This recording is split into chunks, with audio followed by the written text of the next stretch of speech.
touch the sound of silence.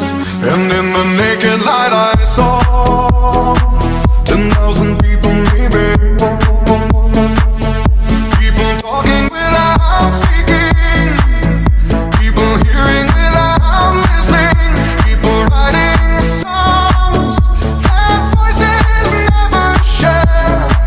And no one dared disturb the sound of silence. Fool said, you do not know. Silence like a cancer grows. Hear my words and I might teach you. Play my arms and I might reach you. But my words, like silent raindrops, fell and echoed in the wells of silence.